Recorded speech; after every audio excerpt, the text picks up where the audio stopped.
Hello everyone. आज हम बात करने वाले section number 38 onwards. Section number 38 को हम एग्जांपल से समझते हैं। फॉर एग्जांपल, एक पर्सन है, ये एक प्रॉपर्टी के ट्रस्टी हैं। ओके, अब ए क्या करते हैं, ये प्रॉपर्टी को बेच देते हैं बी को। ओके, एंड बी को ये बोलते हैं कि जो ट्रस्ट है उसको पैसों की बहुत ज़्यादा ज़रूरत है, इसलिए मैं ये प्रॉपर्टी को बेच रहा हूँ। इन रियलिटी जो ट्रस्ट है उसको पैसों की बिल्कुल ज़रूरत ज़्यादा नहीं है, अच्छे खासे पैसे उनके पास आ रहे हैं और प्रॉपर्टी बेचने की ज़रूरत तो कम से कम नहीं है। अब यहाँ पे बी को इसके बारे में पता नहीं था कि जो ट्रस्टी है वो झूठ बोल रहा है। इन दिस केस बी अपना थोड़ा रीजनेबल इंस्पेक्शन करता है, उसके बाद प्रॉपर्टी को वो खरीद लेता है। इन दिस केस बी ने जो प्रॉपर्टी है इनोसेंटली बाय करी है, तो क्या हम ये मान लेंगे कि जो प्रॉपर्टी है और जो ये ट्रांजैक्शन है, क्या ये वॉइड ट्रांजैक्शन होगी? नहीं होगी ये transaction void, because section number 38 बोलता है कि जो ट्रांजैक्शन है ये वैलिड होगी बिकॉज असली सर्कमस्टांसेस के बारे में बी को नहीं पता था। अगर वो उसको असली सर्कमस्टांसेस के बारे में पता होता फिर भी वो प्रॉपर्टी खरीद लेता, इन दैट केस हम बोल सकते थे कि प्रॉपर्टी को आप वॉइड डिक्लेयर करवाइए। बट यहाँ पे उसने इनोसेंटली प्रॉपर्टी को बाई किया है and that is why this transaction is valid. तो सेक्शन 38 बस इस चीज़ के बारे में बात करता है कि जो ट्रू सर्कमस्टांसेस हैं उनकी नॉलेज अगर ट्रांसफरी को नहीं है तो इन that case transaction will be valid. अब हम आते हैं सेक्शन नंबर 39 के ऊपर। इसमें बोला गया है कि फॉर एग्जाम्पल एक पर्सन है, A is a husband and B जो है वो ए की वाइफ है। अब इनका डाइवोर्स हो जाता है एंड एक ही प्रॉपर्टी है जिसका नाम है एक्स वाई जेड, ये प्रॉपर्टी का नाम है। ओके, अब कोर्ट ने बोला था कि आप एक्स वाई जेड प्रॉपर्टी से हर महीने 10,000 रुपए का रेंट बी को दोगे। तो यहाँ पे स्पेसिफिकली कोर्ट ने एक्स वाई जेड प्रॉपर्टी के रेंट के बारे में बोला हुआ है कि इसमें से मेंटेनेंस बी को मिलेगी आफ्टर डाइवोर्स। ए और बी के बीच में डाइवोर्स हो जाता है। अब यहाँ पे ए क्या करता है, वो जो प्रॉपर्टी है वो सी को बेच देता है और सी को उसने कुछ नहीं बताया इस बारे में कि जो प्रॉपर्टी एक्स वाई जेड इससे मेरे को मेंटेनेंस देनी अपनी वाइफ को, ऐसा कुछ नहीं बताया उसने सी को ये चीज। Now can B claim maintenance from C? In this case B can not claim the maintenance from C out of the property of X Y Z. वो ए के खिलाफ फ्रॉड का केस कर सकती है और कोर्ट में बोल सकती है कि इसने तो प्रॉपर्टी को बेच दी है, अब आप कुछ और अरेंजमेंट करिए। वो राइट है बी के पास, बट जो प्रॉपर्टी बिक चुकी है सी को, उसमें से अब वो मेंटेनेंस नहीं ले सकती है। ओके, बिकॉज सी ने इनोसेंटली उस प्रॉपर्टी को बाई किया है। अगर सी को पता था कि जो प्रॉपर्टी है इसमें से हर महीने मेंटेनेंस जा रही है, अगर इसके बारे में सी को पता था स्टिल उसने वो प्रॉपर्टी को खरीद लिया, इन दैट केस हम मान सकते हैं कि जो बी है वो मेंटेनेंस का अमाउंट क्लेम कर सकती है फ्रॉम सी। लेकिन यहाँ पे सी ने इनोसेंटली प्रॉपर्टी बाई करी है, दैट इज वाई सी को कोई जरूरत नहीं मेंटेनेंस देने के लिए उस प्रॉपर्टी में से। ओके, अब हम आते हैं सेक्शन नंबर 40 के ऊपर। सेक्शन 40 को भी हम एग्जांपल से समझते हैं। सपोज एक पर्सन है जिसका घर है हिल्स के ऊपर, शिमला की हिल्स हैं, वहां पे ए का घर है। इन दिस केस क्या होता है, बी ए का पड़ोसी होता है, उसका नेबर होता है एंड ए और बी के बीच में एग्रीमेंट हुआ हुआ है कि ए कोई भी कंस्ट्रक्शन नहीं करेगा उस प्रॉपर्टी के ऊपर जो बी के घर का व्यू ब्लॉक करे। अब बी के घर से भी हिल्स अच्छे से दिखते हैं, लेकिन अगर ए कुछ कंस्ट्रक्शन कर देता है अपनी प्रॉपर्टी में, तब बी का व्यू जो है हिल्स का वो ऑब्स्ट्रक्ट हो जाएगा, वो खराब हो जाएगा। इसलिए और ए और बी के बीच में एग्रीमेंट हुआ है कि ए ऐसी कोई कंस्ट्रक्शन नहीं कर सकता। अब क्या होता है, ए जो है इस प्रॉपर्टी को बेच देता है सी को एंड उसने सी को इस कॉन्ट्रैक्ट के बारे में कुछ भी नहीं बताया था कि मैं इस प्रॉपर्टी के ऊपर कोई कंस्ट्रक्शन नहीं कर सकता हूँ, ऐसा ए ने सी को नहीं बताया था। अब इन दिस केस सी जो है जब प्रॉपर्टी को खरीद लेता है उसके बाद उस पर वो एक कंस्ट्रक्शन कर देता है प्रॉपर्टी के ऊपर, क्या बी के पास राइट है कि वो सी को रोक सके? इन दिस केस सी ने प्रॉपर्टी इनोसेंटली बाई करी थी एंड उसको कुछ भी पता नहीं था ए और बी के कॉन्ट्रैक्ट के बीच के बारे में, and that is why B can not restrain C from constructing a building on that house. तो कोई भी कंस्ट्रक्शन सी उस प्रॉपर्टी पे कर सकता है, बी उसको नहीं रोक सकता। लेकिन अगर सी को इस कॉन्ट्रैक्ट के बारे में पता था, ए और बी के बीच जो कॉन्ट्रैक्ट हुआ था उसके बारे में सी को अगर पता था, इन दैट केस सी जो है वो प्रॉपर्टी पे कंस्ट्रक्शन नहीं कर सकता है। ओके, तो यही हमारा सेक्शन नंबर 40 बोलता है।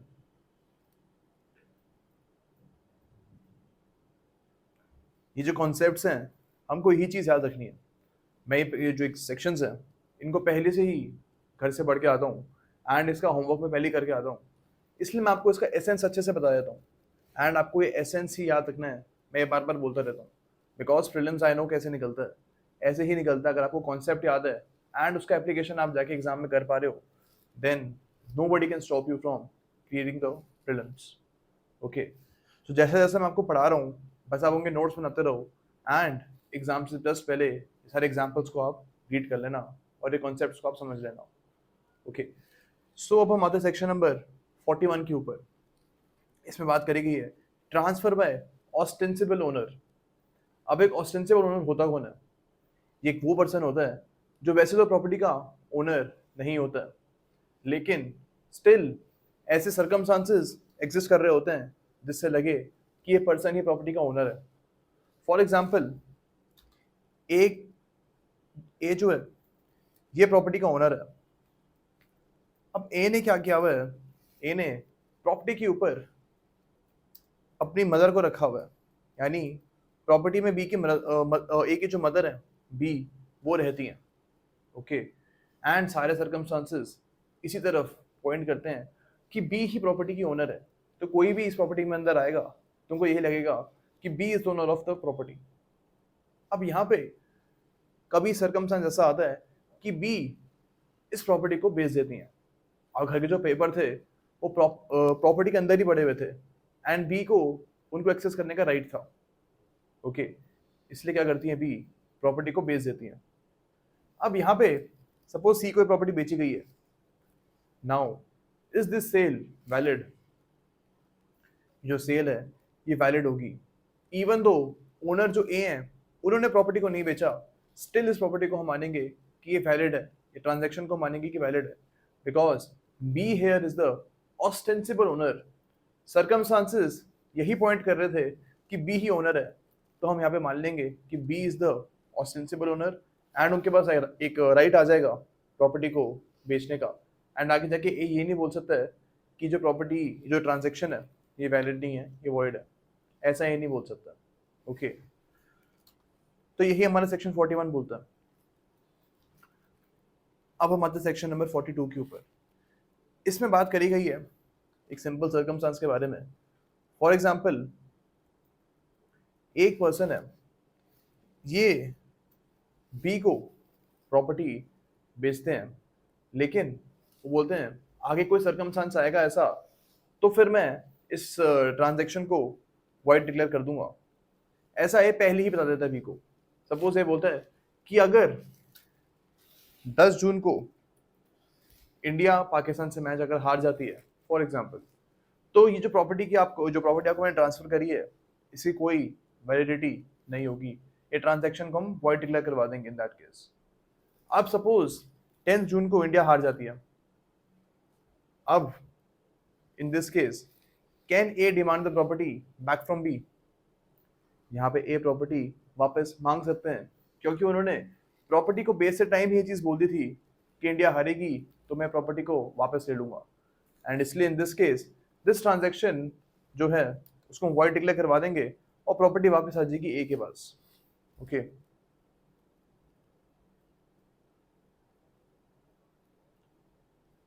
अब हम आते हैं सेक्शन नंबर 43 के ऊपर। सेक्शन नंबर 43, अब हम आते हैं सेक्शन नंबर 42 के ऊपर। इसको भी हम एग्जाम्पल से समझते हैं। फॉर एग्जाम्पल ए एक ओनर है प्रॉपर्टी के, वो इस प्रॉपर्टी को बी को बेचते हैं, लेकिन एक कंडीशन लगाते हैं वो कि अगर सपोज 10 जुलाई को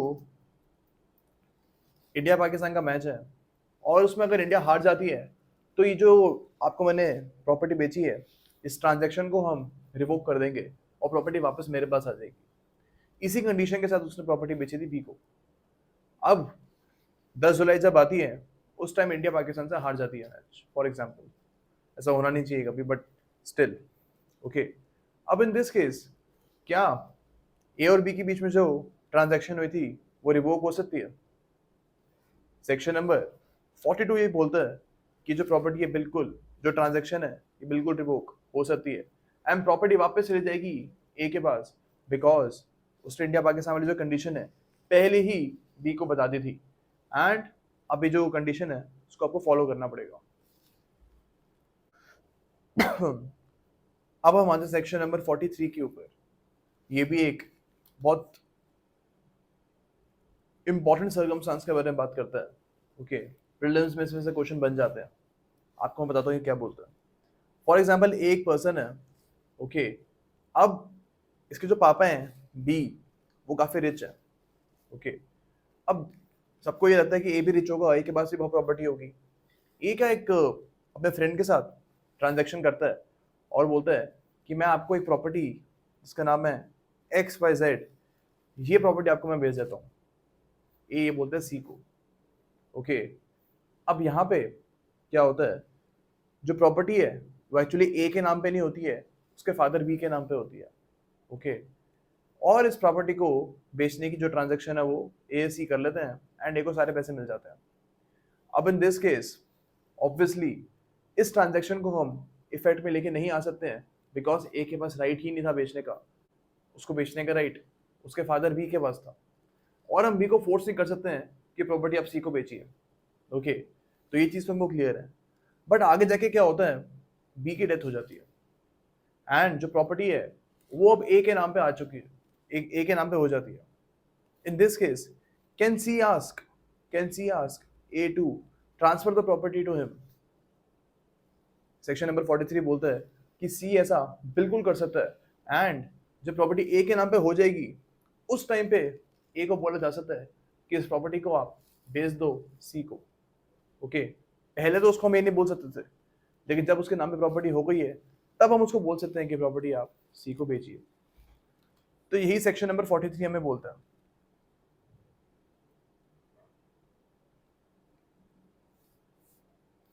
अब सपोज जब प्रॉपर्टी ए के नाम पे हो जाती है, जब प्रॉपर्टी ए के नाम पे हो जाती है तब क्या होता है, इमीडिएटली ए इस प्रॉपर्टी को बेच देता है डी को। इमीडिएटली वो प्रॉपर्टी को डी को बेच देता है। अब इन दिस केस कैन सी से टू ए कि प्रॉपर्टी आप मेरे नाम करो। अब यहाँ पे डी ने जो प्रॉपर्टी है वो इनोसेंटली बाय करी थी, तो हम अब बी का जो राइट है प्रॉपर्टी के ऊपर उसको नहीं छीन सकते हैं एंड सी ऐसा नहीं बोल सकता है ए को की प्रॉपर्टी अब आप मेरे नाम करिए, बिकॉज वो ऑलरेडी प्रॉपर्टी डी को बेच चुका होता है। सी यहाँ पे ये कर सकता है कि ए के ऊपर फ्रॉड का एलिगेशन लगा सकता है, फ्रॉड का केस बना सकता है एंड उससे वो पैसे निकलवा सकता है। जो पैसे सी ने ए को दिए थे वो पैसे वापस वो ए से मांग सकता है, साथ में वो कुछ डैमेजेस भी क्लेम कर सकता है। बट हाँ, प्रॉपर्टी अब वो इस पर्टिकुलर केस में नहीं मांग सकता है। तो यही हमारा सेक्शन 43 बोलता है। अब हम आते हैं सेक्शन नंबर 44 के ऊपर। ये बात करता है ट्रांसफर बाय वन ओनर। अब फॉर एग्जांपल ए और बी जो है वो एक प्रॉपर्टी को जॉइंटली ओन करते हैं। ओके, अब बी का करता है, वो अपना जो शेयर है 50-50% दोनों का राइट है प्रॉपर्टी के ऊपर। ओके, बी जो अपना शेयर है प्रॉपर्टी का उसको बेच देता है सी को। अब सेक्शन नंबर 44 ये बोलता है कि इन दिस केस सी जो है वो उसका राइट होगा कि वो ए के साथ जॉइंट पोजेशन प्रॉपर्टी का करे। ए और बी के बीच में कोई रिलेशनशिप नहीं था ऐसा खास, सिर्फ एक दोस्त थे, कोई फैमिली ए और बी के बीच में फैमिली रिलेशनशिप नहीं था। अब सी क्या कर सकता है, वो इस प्रॉपर्टी में जॉइंटली ए के साथ रह सकता है। ओके, तो ये सी का राइट होगा। लेकिन सेक्शन 44 में एक और चीज बोली गई है कि suppose for example A B C D ये चारों एक फैमिली के मेंबर्स थे और एक प्रॉपर्टी को ये साथ में रहते थे उस प्रॉपर्टी में। ओके, चारों का 25% शेयर चारों का था, 25% सबका था। अब इन दिस केस सी जो है वो अपना राइट ई को भेज देता है, ओके। सी अपना राइट भेज देता है ई को। अब इन दिस केस क्या ई के पास ये राइट होगा कि वो प्रॉपर्टी में जॉइंटली रहे ए बी और डी के साथ? अब इन दिस केस ई जो है वो एक टोटल स्ट्रेंजर है, तो ये सेक्शन नंबर 44 बोलता है कि ई को ये राइट नहीं होगा कि वो ए बी और डी के साथ जॉइंटली प्रॉपर्टी में रहे। ई ये कर सकता है कि इस प्रॉपर्टी का जो शेयर है वो इन्वेस्टमेंट पर्पसेस के लिए रख सकता है, आगे जाके कभी प्रॉपर्टी का दाम बढ़ेगा तो उसको वो बेच सकता है एंड पैसे ले सकता है, लेकिन उस प्रॉपर्टी में जाके ई रह नहीं सकता because A B C D इनकी एक जॉइंट हिंदू अनडिवाइडेड फैमिली थी, ओके।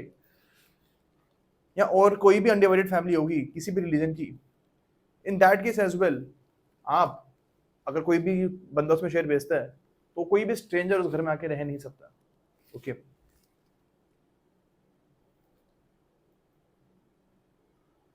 अब हम आते हैं सेक्शन नंबर 45 के ऊपर। ये बात करते हैं जॉइंट ट्रांसफर फॉर कंसिडरेशन के बारे में। अब इसमें क्या बोला गया, फॉर एग्जाम्पल ए बी एक प्रॉपर्टी को खरीदते हैं, 50-50% पैसे मिलाते हैं और एक 50 लाख की प्रॉपर्टी को ही खरीद लेते हैं। तो एक सिंपल सी बात बोलेगी 45 में कि इनका शेयर क्या होगा? इनका शेयर वही होगा जिस शेयर में इन्होंने पैसे को कंट्रीब्यूट किया था। तो अगर ए ने 25 लाख डाले हैं, बी ने 25 लाख डाले हैं, तो जो प्रॉपर्टी है उसमें भी ए और बी का 50-50% शेयर होगा, ओके। अगर ए को ज़्यादा पैसे डालता है तो प्रॉपर्टी में उसका शेयर भी बढ़ जाएगा, ओके। सपोज 30 लाख रुपीज़ डालता है ए एंड बी 20 लाख डालता है, तो अकॉर्डिंगली ए का जो शेयर है प्रॉपर्टी में वो भी बढ़ जाएगा। तो यही सिंपल सी बात सेक्शन 45 बोलता है। अब सेक्शन 46 पे हम आते हैं। ये again is a very simple section. ये बोलता है कि सपोज ए और बी की प्रॉपर्टी है, वही 50-50% इनका शेयर है प्रॉपर्टी में, 50-50%। अब सपोज जो प्रॉपर्टी है ये 60 लाख में बिक जाती है। अब जो पैसा आएगा ये किस बेसिस पे डिवाइड होगा ए और बी के बीच में? इन दिस केस जो पैसा है वो 30 लाख ईच, ए को 30 लाख मिलेगा और बी को भी 30 लाख मिलेगा, इसी शेयर में डिवाइड हो जाएगा। तो यही सिंपल सी बात बोलते हैं सेक्शन 46। अब सपोज इनका प्रॉपर्टी में इक्वल राइट नहीं है। सपोज ए का राइट है 60% एंड बी का राइट है 40% प्रॉपर्टी में। अब जो प्रॉपर्टी है ये 60 लाख में बिक जाती है, तो जो 60 लाख का 60% है वो ए को मिलेगा एंड 60 लाख का जो 40% है वो मिलेगा बी को। तो यही हमारा सेक्शन नंबर 46 बोलता है, ओके। अब हम आते हैं सेक्शन नंबर 47 के ऊपर। सेक्शन नंबर 47 बात करता है transfer by co-owners of share and common property. ये भी बहुत सिंपल से कॉन्सेप्ट के बारे में बात करता है। सपोज ए बी और सी ये तीनों जॉइंट को-ओनर्स एक प्रॉपर्टी के, तीनों को 1/3 शेयर था। ए के पास 1/3 शेयर था प्रॉपर्टी का, बी के पास भी सेम और सी के पास भी सेम। अब इन दिस केस ए जो है वो अपना राइट डी को बेच देता है, तो डी के पास प्रॉपर्टी का कितना हिस्सा आएगा? डी के पास प्रॉपर्टी का 1/3 ही हिस्सा आएगा बिकॉज ए का जो शेयर है प्रॉपर्टी में वो भी 1/3 था, तो वो 1/3 ही प्रॉपर्टी को बेच सकता है। तो यही सिंपल सी चीज़ के बारे में सेक्शन नंबर 47 बात करता है। तो ये 3-4 कुछ बहुत ही सिंपल सेक्शन उसमें पढ़े हैं, लेकिन इनकी लैंग्वेज आप देखोगे तो वो काफ़ी ज़्यादा टफ सी है। हमको उस पर नहीं जाना है, हमको सिर्फ कॉन्सेप्ट समझना है, ओके। बिकॉज प्रीलिम्स में हमको कॉन्सेप्ट के बेसिस पे ही मार्क्स मिलते हैं। अब हम आते सेक्शन नंबर 48 के ऊपर।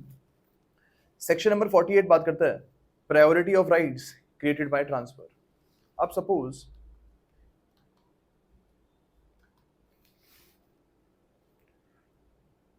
ए जो है वो पहले जो प्रॉपर्टी अपनी वो बी को बेच देता है, बी को प्रॉपर्टी को बेच देता है एंड जो प्रॉपर्टी के पेपर्स हैं अभी भी ए के पास ही हैं, लेकिन बी सारे के सारे पैसे ए को दे देता है, ओके। अब क्या करता है ए, सिंस प्रॉपर्टी के पेपर्स उसके पास थे भी, तो वो प्रॉपर्टी को सी को भी बेच देता है, सेम प्रॉपर्टी को। अब इन दिस केस सी को इसके बारे में पता नहीं था कि पहले बी ने प्रॉपर्टी ऑलरेडी परचेज कर ली है। अब यहाँ पे किसका राइट होगा प्रॉपर्टी के ऊपर? सेक्शन 48 बोलता है कि यहाँ पे प्रायोरिटी ऑफ इंटरेस्ट होगा बी का। सिंस बी ने पहले प्रॉपर्टी को खरीदा था तो उसको प्रायोरिटी मिलेगी, एंड जो सेल है वो बी के नाम पे ए को करनी पड़ेगी। ओके, तो ये प्रायोरिटी के बारे में सेक्शन 48 बात करता है। ओके, अब इस केस में सी क्या कर सकता है? सी यहाँ पे सूट फाइल कर सकता है ए के खिलाफ फ्रॉड का, एंड ए से वो पैसे वापस निकलवा सकता है। अगर कुछ भी पैसे सी ने ए को दिए तो सी वो पैसे वापस निकलवा सकता है, लेकिन प्रॉपर्टी वो नहीं ले सकता है।